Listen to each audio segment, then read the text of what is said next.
Good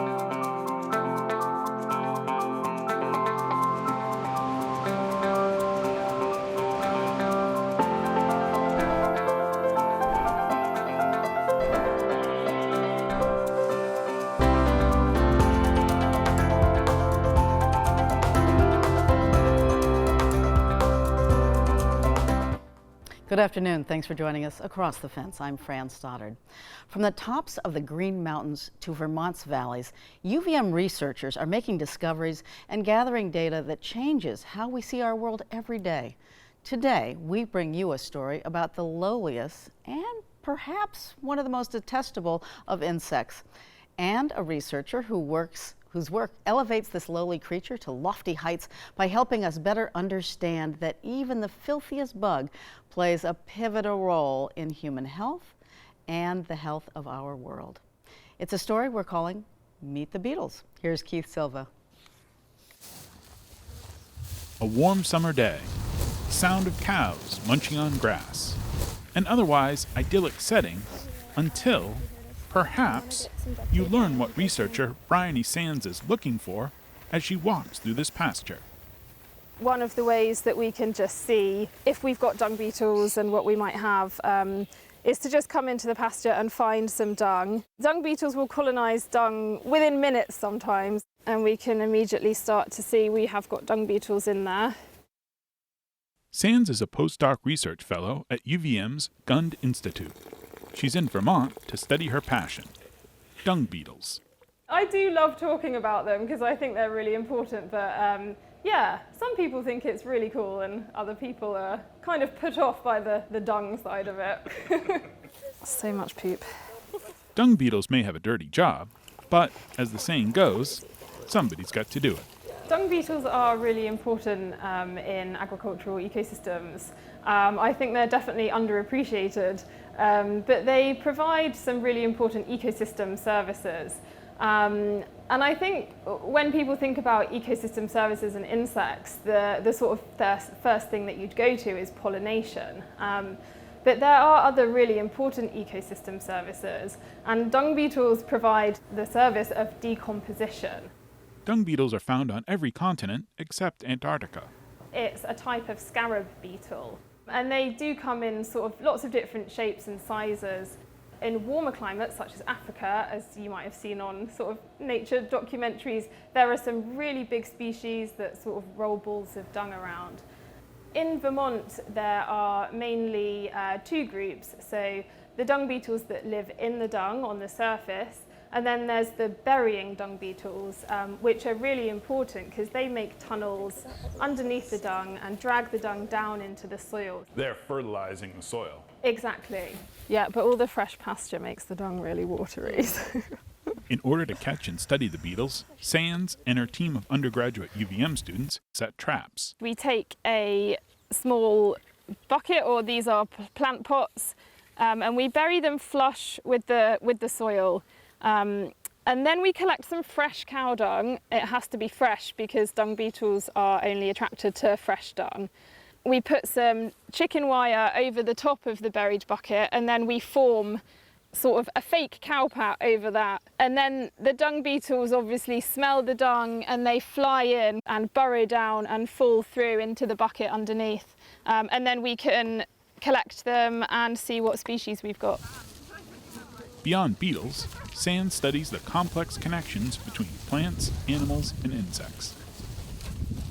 This summer we're doing a project looking at integrated parasite management, and that is basically looking at a suite of techniques that can control the parasites instead of relying on the chemicals.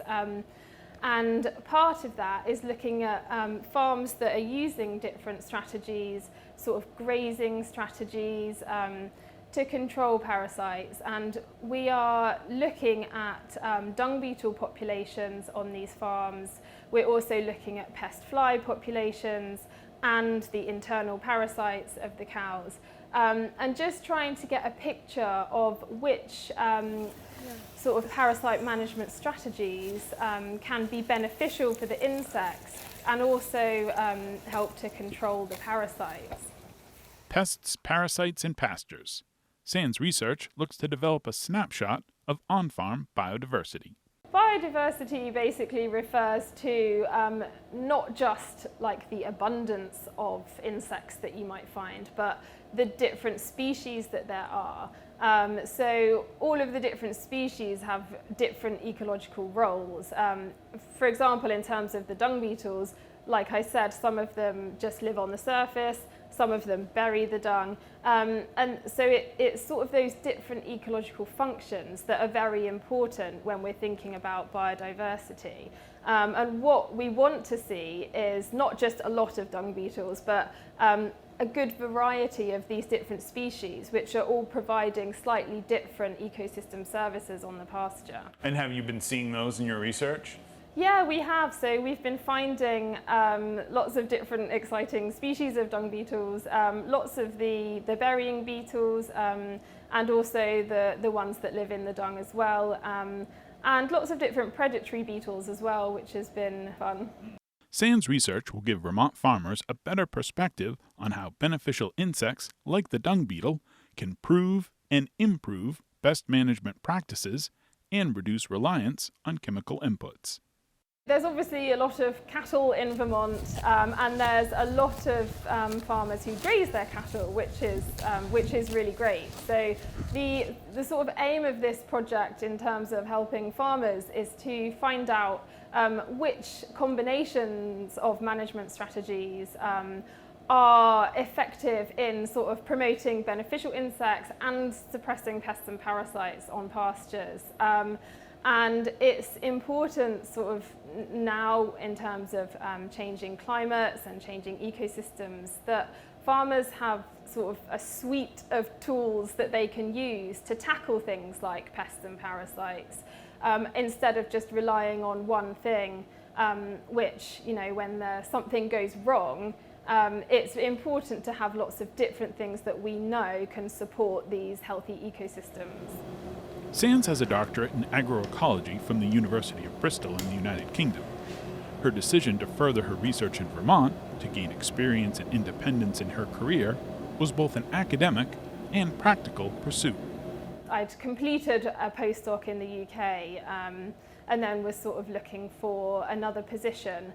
And yeah, I just saw this postdoc in regenerative agriculture advertised, and it looked like a fantastic opportunity.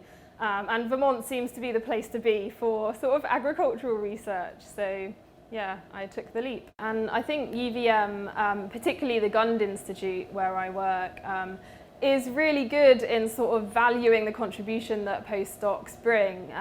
You know, we're doing a lot of research, we're sort of out there in the field, and I think I feel very supported in the Gund Institute in this sort of phase where I'm sort of learning to gain my own independence. Bryony Sands' research benefits beetles and bugs, and academics and agriculture. And that's no bull.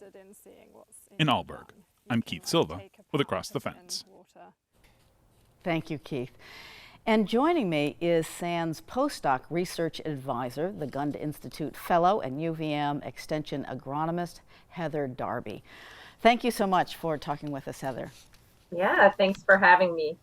So what has Sands' research on dung beetles brought to your research on soil quality and nutrient management? As you can see, quite a bit. Really exciting research that I have never really delved into. I've done a lot of work, you know, really focusing on how field crop practices impact soil health, really looking at much smaller biological organisms in the soil like fungi and bacteria. But this is a whole new realm for us, and very exciting to have Dr. Sands and her experience here in Vermont. It was interesting to me that Sands came to UVM because she answered an ad for a postdoc position in regenerative agriculture. So I'd like to hear from you a definition of regenerative agriculture and explain how it's different from sustainable agriculture. Yeah, so, you know, these are all words used to describe how we manage systems. And regenerative is, I would say, not a new word, of course, but a new concept or newer concept that we're using in the field of agriculture to describe how we want to manage and treat systems. And that's really how we view sustainable as well. So if you just think about the words sustainable and sustaining, it's really been focused on maintaining a system and not degrading it. Mm. And where regenerative is really looking at applying practices that restore and also, build and enhance agricultural systems. So they're not completely different, and actually they fit together quite well. And regenerative agriculture and the practices that we use in regenerative agriculture should be a part of an overall farm sustainability plan. So, they're different in some ways, but really, work together and complement each other in other ways as well. Right, and as a UVM researcher who oversees several research projects and grants, quickly, what do postdocs like Sam provide that you might not be able to do on your own? It seems like much more common at UVM to have these postdocs. Yeah, so postdocs, it should be beneficial to everybody, both to the researcher that's really trying to gain more experience and build their own program, and then also to the supervisor, such as myself, and the mentor. This is just added a whole new level of research and also extension and outreach to our farming community. So this is not an area of expertise currently that we have in extension. And so not only is Bryony, conducting new and novel research that will be, put out into the entire world, but what she's doing is really important to the agricultural community here as well, and new information for the farmers. And I assume this will also help not only those who are grazing, but also people who are using conventional dairy practices where use of antibiotics might be common. Is it also going to be helpful for them? Yeah, so her research is focused specifically on parasites and also beetles that are present because there is grazing. So any of our grazing operations in Vermont, whether they're using organic techniques or conventional techniques, or maybe a beef farm or a sheep farm, they're all grazing. Stay so in that's touch. The focus. Heather, we're all out of time. Thank you so much for being with us. And Heather and her team at Border View Farm in Alburg have several ongoing on-farm research projects. To learn more, you can visit UVM Extension Northwest Crops and Soils webpage with right there on your screen, uvm.edu/extension/NW Crops. And thank you once again for joining us across the fence. I'm Fran Stoddard. Stay well.